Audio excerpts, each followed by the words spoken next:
Vous mangez moins qu'avant. Vous réduisez les portions. Vous sautez les collations, vous avez même faim plus souvent. Et pourtant, la balance ne bouge pas. Parfois, elle augmente même. C'est le moment où de nombreuses personnes se sentent trahies par leur propre corps. Comment est-ce possible? Je mange clairement moins. Pourquoi le poids ne s'en va-t-il pas? La vérité inconfortable est celle-ci. Lorsque vous mangez moins et que vous ne perdez pas de poids, votre corps n'échoue pas. Il vous protège.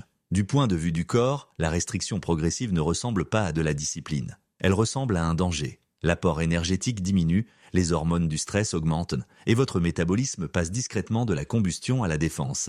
La perte de gras ne s'arrête pas parce que vous manquez de volonté. Elle s'arrête parce que votre corps ressent une incertitude et passe en mode survie. Dans cette vidéo, vous apprendrez ce que le corps essaie réellement de protéger lorsque la perte de poids stagne, pourquoi manger moins peut parfois ralentir la perte de gras au lieu de l'accélérer et comment arrêter de déclencher cette réponse défensive. Parce que quand le corps se sent menacé, il ne lâche pas prise, il s'accroche plus fermement. Au début, manger moins semble logique. Si le poids provient d'un excès d'énergie, alors réduire la nourriture devrait réduire le poids. Alors vous commencez petit, des portions plus petites, moins de collations, des dîners plus légers, et pendant un court moment, cela peut même fonctionner. Mais alors quelque chose d'étrange se produit. La faim devient plus forte, l'énergie chute plus vite, les mains froides, un mauvais sommeil et l'irritabilité apparaissent. Et la balance cesse de répondre. C'est généralement à ce moment-là que les gens redoublent d'efforts. Ils mangent encore moins, ils poussent de plus fort, ils se blâment de ne pas être assez constants. Mais cette réaction méconnaît ce que le corps fait. Le corps ne mesure pas le succès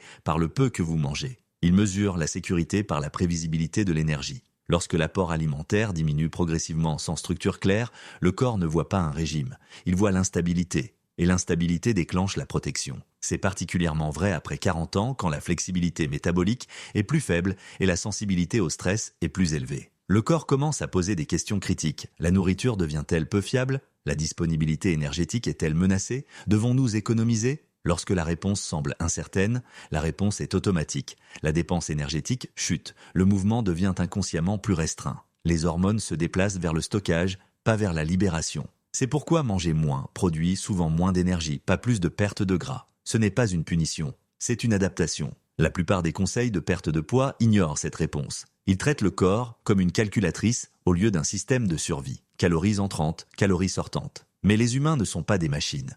Nous sommes des systèmes biologiques conçus pour survivre à l'incertitude. Dans cette vidéo, le but est d'expliquer ce que votre corps défend réellement lorsque la perte de poids stagne, pourquoi la restriction progressive se retourne si souvent contre vous, et comment changer le signal pour que la perte de gras puisse reprendre sans déclencher de panique. Pour faire cela, vous devez d'abord comprendre ce qui se passe sur les plans hormonal et neurologiques lorsque manger moins devient une menace plutôt qu'une stratégie. Lorsque vous mangez moins, et que la perte de poids s'arrête, le corps ne défend pas le gras pour des raisons esthétiques. Il défend la stabilité. Votre corps a une mission principale, vous maintenir en vie dans des conditions incertaines. La perte de poids est optionnelle. La survie ne l'est pas. À mesure que l'apport alimentaire diminue progressivement, plusieurs systèmes commencent à se déplacer en même temps. Premièrement, la dépense énergétique s'adapte. Le corps devient plus efficace. Vous bougez moins sans vous en apercevoir. La température corporelle baisse légèrement. L'utilisation de l'énergie au repos diminue. Ce n'est pas de la paresse, c'est de la conservation. Deuxièmement, les hormones changent.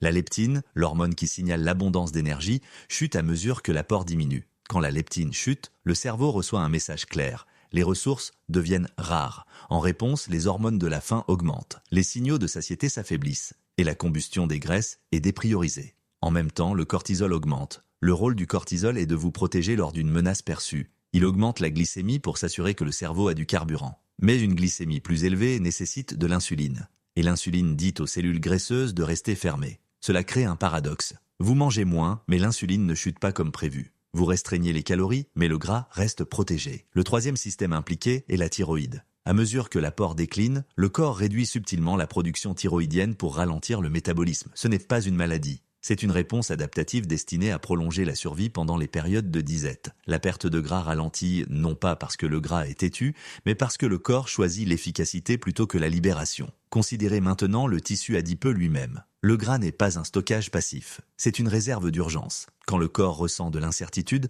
le gras devient précieux. Surtout la graisse viscérale qui protège les organes vitaux et fournit une énergie rapide si nécessaire. Du point de vue du corps, lâcher du gras lors d'un apport instable n'a aucun sens. C'est pourquoi une restriction agressive ou prolongée mène souvent à des plateaux. Le corps n'est pas cassé, Il fait exactement ce pourquoi il a été conçu. L'erreur que la plupart des gens font est d'essayer de surpasser cette réponse par la discipline. Ils mangent moins, ils poussent le plus fort, ils augmentent le stress. Cela ne fait que renforcer le signal défensif. La perte de gras ne reprend que lorsque le corps croit que la disponibilité énergétique est à nouveau stable. Cela ne signifie pas manger trop, cela signifie la prévisibilité. Des repas réguliers, des protéines adéquates, un timing constant, un stress plus bas. Une fois que la stabilité revient, les hormones se recalibrent. L'insuline se calme, les cellules graisseuses se rouvrent lentement. Ensuite, la question devient pratique. Comment réduire le gras sans déclencher cette réponse défensive en premier lieu? Pour relancer la perte de gras, vous n'avez pas besoin de manger moins. Vous devez faire en sorte que votre corps se sente suffisamment en sécurité pour lâcher prise. Voici comment faire cela de manière pratique et durable. Arrêtez de réduire les portions de manière aléatoire. La restriction non structurée crée de l'incertitude. Au lieu de manger constamment un peu moins, ancrez vos repas. Mangez des repas clairs et complets avec assez de protéines, de fibres et de gras pour vous sentir satisfait. La prévisibilité dit au cerveau que l'énergie est fiable.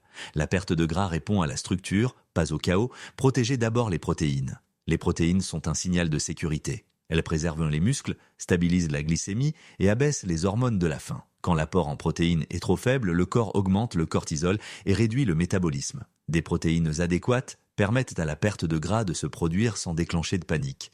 Réduisez le stress avant de réduire les calories. Si la perte de gras a stagné, le stress est souvent plus élevé que vous ne le réalisez. Un mauvais sommeil, un entraînement excessif, de la caféine tard dans la journée et une pression mentale constante augmentent tout le cortisol. Le cortisol bloque la libération de gras plus efficacement que des calories supplémentaires ne pourraient jamais le faire. Abaisser le stress relance souvent la perte de gras sans changer la quantité de nourriture. Utilisez le timing au lieu de la restriction. Au lieu de manger moins, mangez de manière plus prévisible. Des dîners plus tôt, moins de collations et des pauses nocturnes plus longues permettent à l'insuline de chuter naturellement sans menacer le corps. Cela crée un accès au gras stocké sans déclencher de réponse de survie. Autorisez des phases de maintenance, un régime constant apprend au corps à s'attendre à la pénurie. De courtes périodes d'alimentation à la maintenance restaurent la leptine, la fonction thyroïdienne et la confiance métabolique. Ces phases n'effacent pas les progrès, elles les protègent. La perte de gras après 40 ans fonctionne mieux par vague et non en une seule longue poussée. Jugez les progrès par les signaux, pas par la balance. Quand la perte de gras reprend, les signaux internes changent en premier. Un meilleur sommeil, une énergie plus stable, une faim réduite, moins de ballonnement, la balance suit plus tard. Si vous attendez que la balance donne la permission, vous manquerez les signes que le corps détend déjà ses défenses. Si vous restreignez depuis longtemps, attendez-vous à de la résistance au début. Le corps a besoin de temps pour avoir confiance que l'énergie est à nouveau stable. Cela peut prendre d'1 à 3 semaines. Pendant cette période, le poids peut rester le même ou fluctuer légèrement. Ce n'est pas un échec, c'est une récupération. Évitez les réalimentations extrêmes ou les cycles de boulimie. Ils créent plus d'incertitudes et renforcent les schémas défensifs. Si vous avez des problèmes de thyroïde, des troubles hormonaux ou une maladie chronique, une orientation professionnelle est recommandée. La perte de gras devrait sembler plus calme avec le temps, pas plus difficile. Quand manger moins cesse de fonctionner, ce n'est pas parce que votre corps est faible, c'est parce que votre corps est intelligent. Il se défend contre l'incertitude, pas contre la perte de gras elle-même. Une fois que vous arrêtez de signaler la pénurie et commencez à signaler la stabilité, le corps n'a plus besoin de s'accrocher si fermement. La perte de gras reprend tranquillement, sans lutte.